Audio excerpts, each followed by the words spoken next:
Tayo ng halaman na to. Nakalimutan ko yung pangalan guys, pero common to sa Maynila. Ito yung may bulaklak na white na para siyang sampagita. Pero hindi ito sampagita guys. Ganito lang ang dahon niya, tapos may bulaklak na puti na hawig sa sampagita.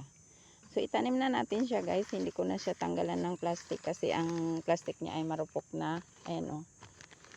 Warak-warak na ang plastic niya. So isama na natin ang plastic sa pagbaon. Ito na siya tanggalin. Kasi baka masyak kasi sa init guys. Kasi hindi ako nagdidilig dito. Maasa lang ako sa ulan. Kaya kung mga newly transplanted, kailangan may dilig yan. Kaso ako, nandito wala. So hindi ko na yun tatanggalin para laging basa ang soil niya. Anyway, yung ugat naman niya ay kagapang yan. Pag lumaki na ang ugat, naghahanap talaga ng butas yan. May mga butas naman yung ilalim ng plastic na yan. So ayan guys, tapos na ang ating pagtatanim ng halaman na yan. Thank you so much for watching guys. Sana mag-subscribe kayo.